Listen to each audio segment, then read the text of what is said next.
45 రోజుల క్రితం అద్రాస్పల్లి గ్రామంలో జరిగిన హత్య విషయంలో కొమరయ్య అనే వ్యక్తిపై రమేష్ ఇంకా సురేష్ అనే 2 వ్యక్తులు సామూహిక దాడి చేసి హతమార్చారు అనే ఆరోపణ చేసిన జంగయ్య కేసులో కమిటీ ఇచ్చిన నివేదిక ప్రకారం తేల్చేదేంటంటే సార్ ఒక్క నిమిషం. మీరు తీర్పు చెప్పే ముందరా నాదొక్క మాట సార్. అరే మళ్ళేంది ఇప్పుడు? నేను ఈ కేసు వెనక్కి తీసుకుంటున్నాను సార్.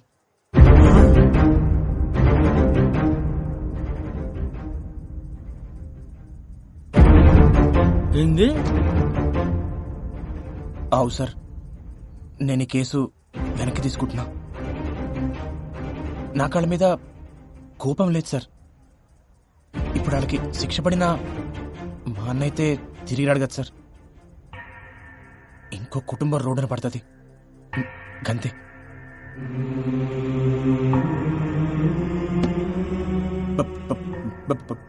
భారతదేశపు ఆత్మ గ్రామాల్లో ఉందని గాంధీ గారు చెప్పారు.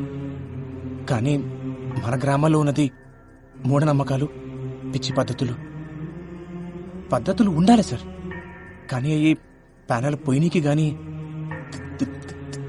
తిని కాదు కదా సార్.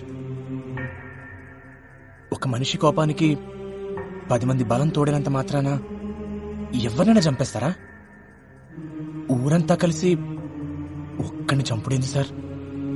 గిసంటి వాటికి కేసులుండవు సార్.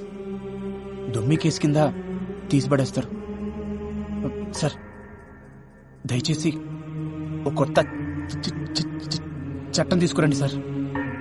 గొడవల కోసం గుంపులు పోగు చేయాలన్న ఆలోచన రానికి భయమేసే చట్టం సార్. గిసంటి సావులు సాలు సార్. మా అన్నకి జరిగినట్టు ఇంకెవరికి జరగొద్దు సార్. కంతే. జంగా రే జంగా రే.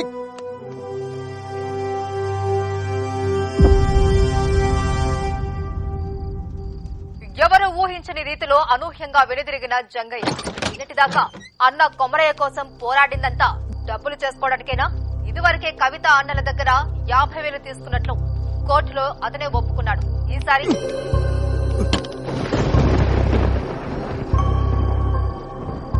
అన్నం చంపినోడిని వదిలిపెట్టనికి శాతనైతుంది గాని కంచె మిడిచిపెట్టనికి శాత కాదు.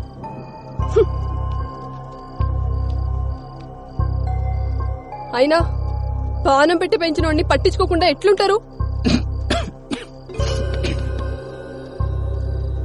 విశ్వాసం ఉండాలి దేనికైనా. బయటోళ్ళ కన్నా ఇంట్లోళ్ళని చూస్తుంటేనే మస్తు కోపం అవుతుంది. సప్పుడు చేస్తలేమరా? ఏమైంది అసలు? కేసు వెనక్కి తీసుకున్నావు? ఏయ్ చెవులు తెగినాయా? మేము ఎంత అడుగుతున్నా నీ తిన్ను ఓతో ఇట్లా చేసేది ఉంటే కేసు ఎందుకు వేసినావు? అందరితో ఎందుకు ఇస్తున్నావు? మళ్ళా పైసలు తీసుకున్నావా? ఎంత ఇచ్చిర్రు? ఇంతవరకు సమాధానం చెప్పలేదురా? ఏం పాపం చేసిన రాడు నీ అసలు తమ్ముడు పుట్టిండు.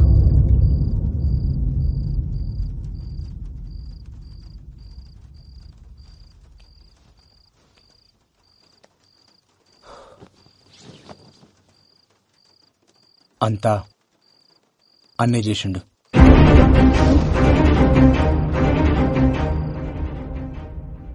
వదినా, అన్న చనిపోయే ముందు రోజు నీతో ఏమేమి చెప్పిండో, ఏమేమి మాట్లాడిండో జరంత యాడ్ చేసుకొని చెప్పు వదినా. వదినా, నీకు యాదుకున్నంత వరకు ప్రతి చిన్న విషయం చెప్పు. ప్రతిదీ.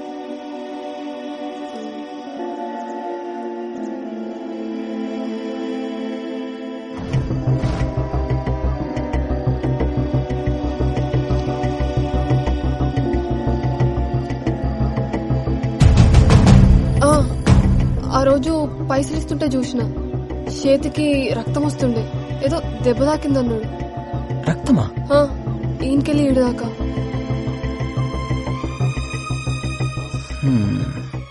రక్తం వచ్చుడేంది?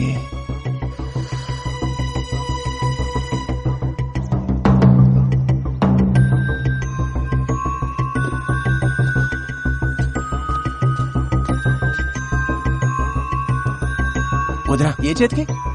కుడి చేతికి.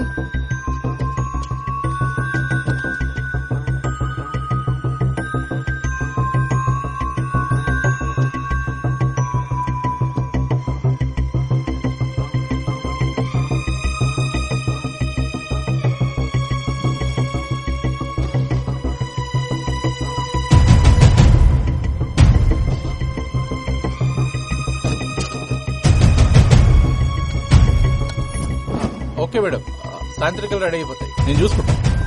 రేయ్, ఏడకెళ్ళి తెచ్చినవరా? దూడ రక్తం ఇది. సరే మళ్ళా కలుస్తా. సార్ సార్ వస్తున్నా సార్. దూడ రక్తమా?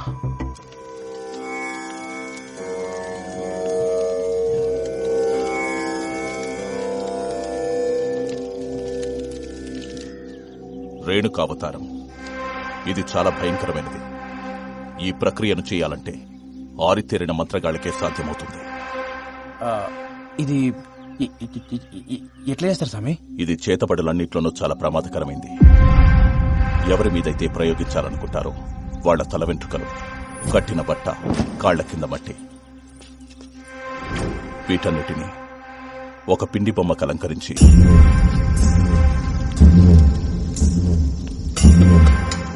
అప్పుడే పుట్టిన పసికందు బుడ్డుపేగుతో పాటు ఒక ప్రాణి కలేపరాన్ని మట్టిలో కలిపేస్తారు.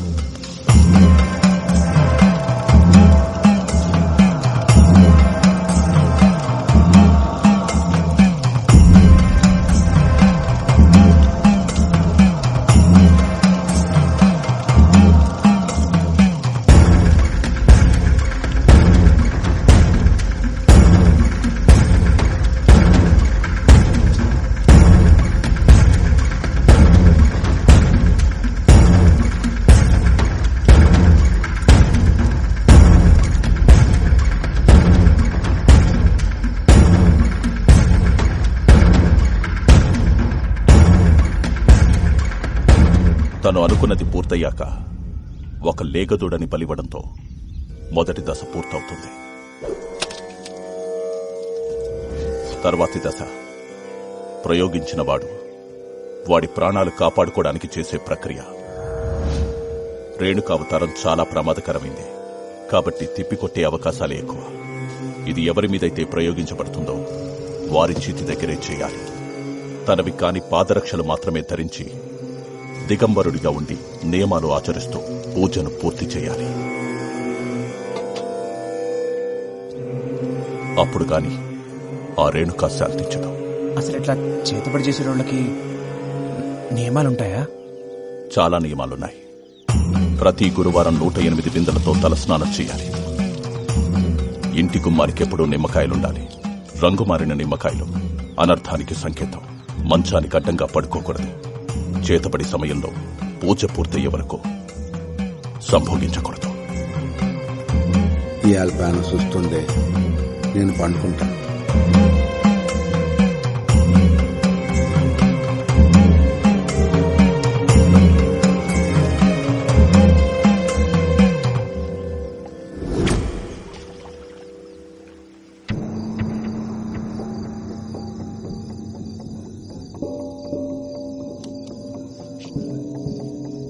అట్లా పోయేస్తా. గట్లనే బావా.